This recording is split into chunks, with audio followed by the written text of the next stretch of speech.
আকাশবাণী কলকাতা। স্থানীয় সংবাদ পড়ছে ধৃতি সেন শর্মা।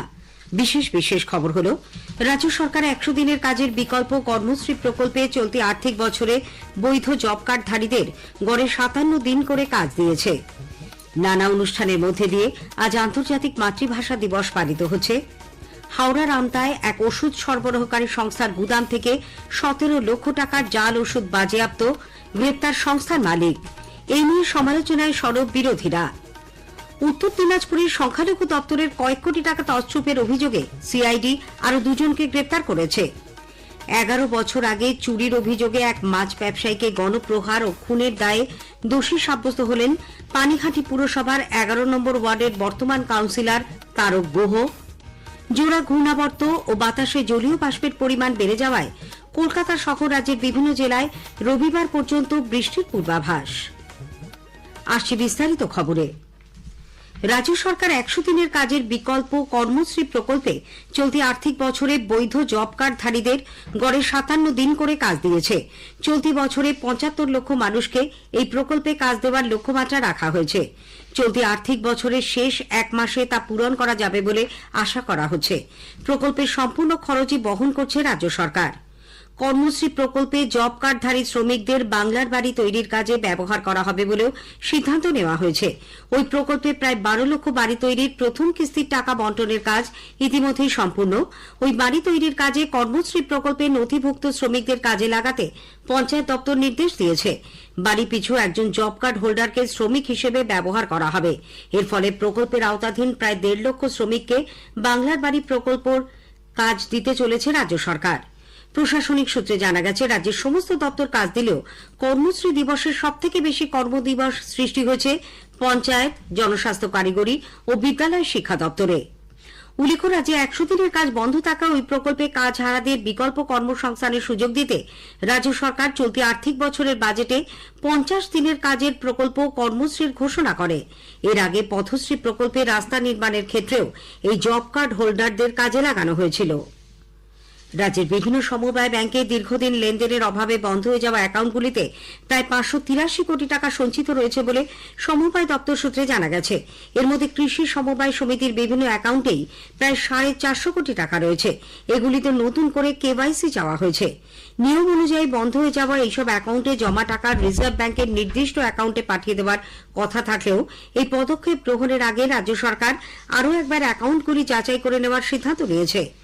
উল্লেখ্য, গত 2রা জানুয়ারি নবান্নে রাজ্য স্তরের এক প্রশাসনিক বৈঠকে রাজ্যের বিভিন্ন সমবায় ব্যাংকে কালো টাকা সঞ্চিত রয়েছে বলে মুখ্যমন্ত্রী মমতা ব্যানার্জি জানানোর পরে রাজ্যের বিভিন্ন সমবায় ব্যাংকের কাছে রিপোর্ট তলব করে সমবায় নির্দেশালয়।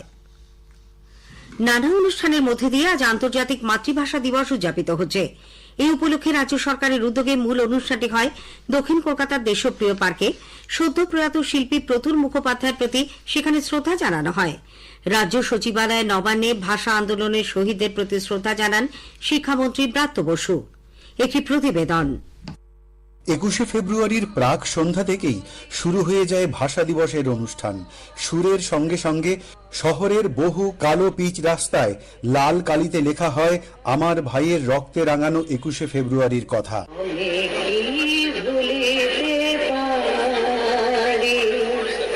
বিকেলে দক্ষিণ কলকাতার দেশপ্রিয় পার্কে রাজ্য সরকারের ভাষা দিবসের অনুষ্ঠান প্রকৃতপক্ষে হয়ে উঠেছিল প্রতুলময়। সদ্য প্রয়াত শিল্পীর স্মরণে নীরবতা পালনের মধ্য দিয়ে অনুষ্ঠানের সূচনা হয়। আগেই তাঁর সহধর্মিণীকে সঙ্গে নিয়ে মঞ্চে আসেন মুখ্যমন্ত্রী মমতা ব্যানার্জি। গানে, কবিতায় প্রতুল মুখোপাধ্যায় ও ভাষা শহীদদের শ্রদ্ধা জানান শিল্প সাহিত্য জগতের বিশিষ্টজনেরা। এদের মধ্যে ছিলেন কবি জয় গোস্বামী, শ্রীজাত, পরিচালক গৌতম ঘোষ, রূপঙ্কর বাগচি সহ অনেকেই।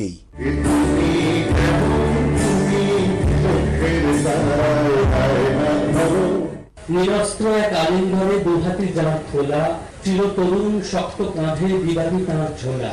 হাঁটতে গেলেন হয়তো কোথাও, ফিরবেন এক্ষুনি। বাংলা ভাষা শুনলে আজও প্রতুল ডাকেই শুনে। বাংলা ভাষাকে আরো এগিয়ে নিয়ে যেতে সকলের প্রতি আহ্বান জানান মুখ্যমন্ত্রী। আমাদের ভাষা আরো জাগরিত হোক, ভাষার মাঝেই জীবন।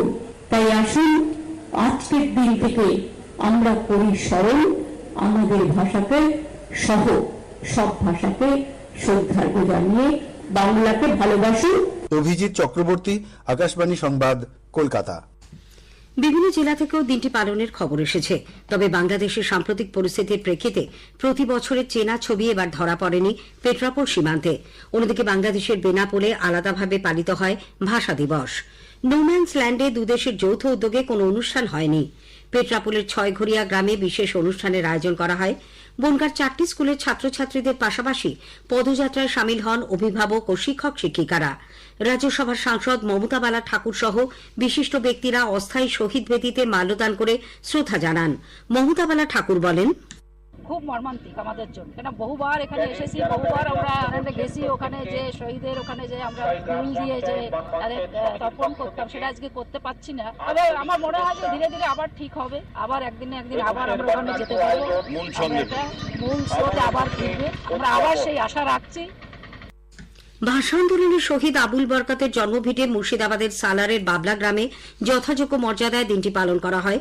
শহীদ তর্পণে গতকাল মধ্যরাতেই পতাকা উত্তোলন ও মশাল মিছিলের আয়োজন করা হয়েছিল।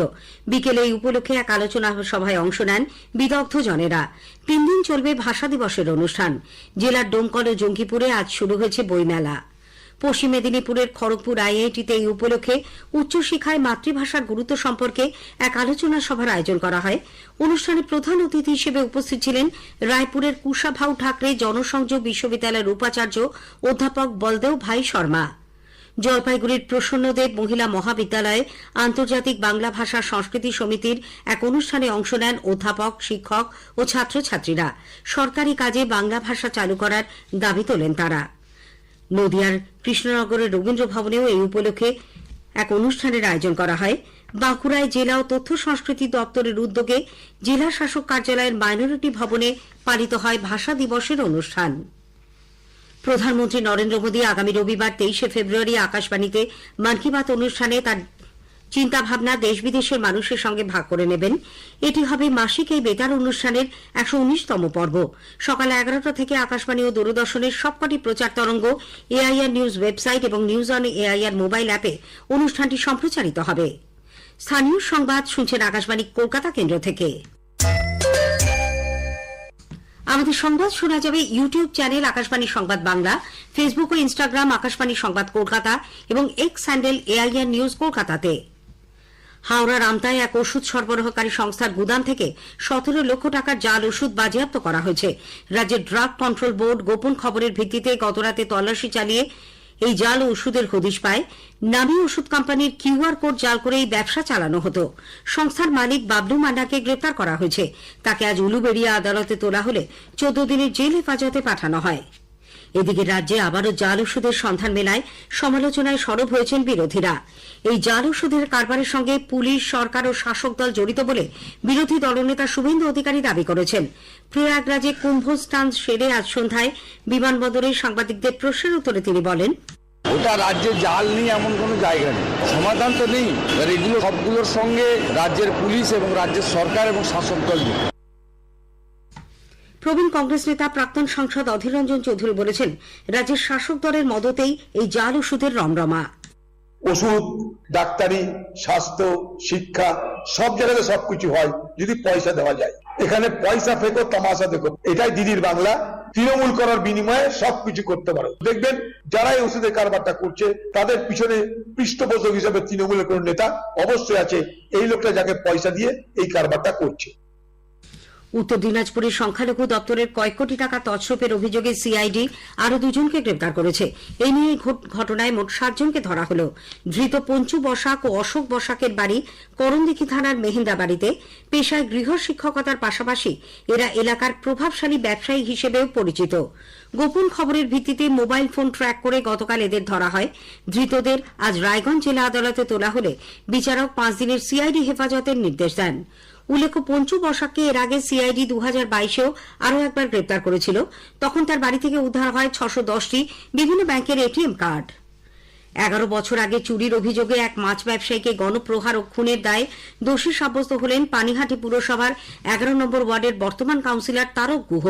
ব্যারাকপুর মহকুমা আদালতে আজ তাকে ও আরও 4 জনকে দোষী সাব্যস্ত করা হয়। এরপর তাদের গ্রেপ্তারও করা হয়েছে। উল্লেখ্য, 2014 সালে মহালয়ার দিন মাছ ব্যবসায়ী শম্ভু চক্রবর্তীকে চোর সন্দেহে মারধর করেন তারক গুহ, আরেক তৃণমূল কংগ্রেস কর্মী নেপাল গুহ সহ কয়েকজন।